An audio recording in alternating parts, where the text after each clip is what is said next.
Tuloy-tuloy na yung isinasagawang paghahanda ng MMDA at ng lokal na gobyerno ng Maynila para sa ilulunsad o idadaos na Heroes Parade para kay Carlos Yulo at iba pang mga Pinoy Olympians bukas yan. Ang MMDA nga ayon sa kanila, handa na raw sila para sa 7-kilometer parade at base sa kanilang press conference na ginanap kaninang umaga, magsisimula daw ang parada sa Aliw Theater sa may Pasay City at dadaan yan sa may Rojas Boulevard.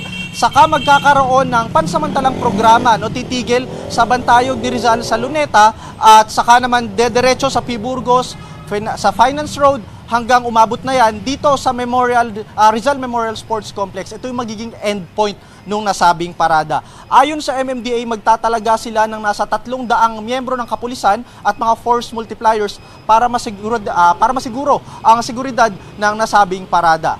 Kanina nga pinuntahan din natin yung mga kaanak ni Carlos sa kanilang lugar sa Leveriza sa may Manila at sabi nga nila excited na raw silang makita ulit si Kaloy dahil ayon sa kanyang lolo na si Rodrigo, 3 years na daw nilang hindi nakakausap o nakikita si Kaloy dahil nga puspusan ang kanyang naging paghahanda mula noong pandemya pa yan. At ayon naman sa isa niyang lola na si Angelita, sana raw sa kabila ng lahat ng kontrobersya, magkaayos na raw ang mag-ina. At bukod pa dyan, karagdagang detalye pa, gagawaran din ng pamahalang lungsod ng Maynila ng 2 million pesos si Carlos Yulo at bibigyan naman ng 500,000 pesos ang kasama niyang Olympian na galing Tondo, si EJ Obiena. Ay, bongga. Pero, Ian, may nachika ka ba dyan kina lolo at kay lola kung sino yung mga kamag-anak ni Carlos Yulo na naghihintay ngayon doon sa Villamor?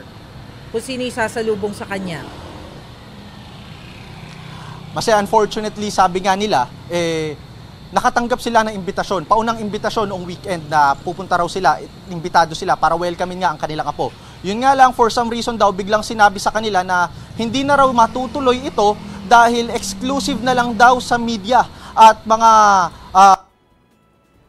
gymnastics or other sports officials ang event.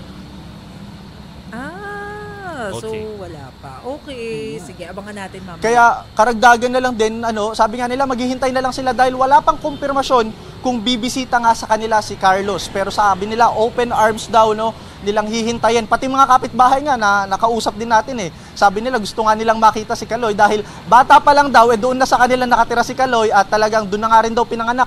Pati yung iba niyang mga kapatid, doon na talaga sila lumaki sa Leveriza. I'm sure naman excited.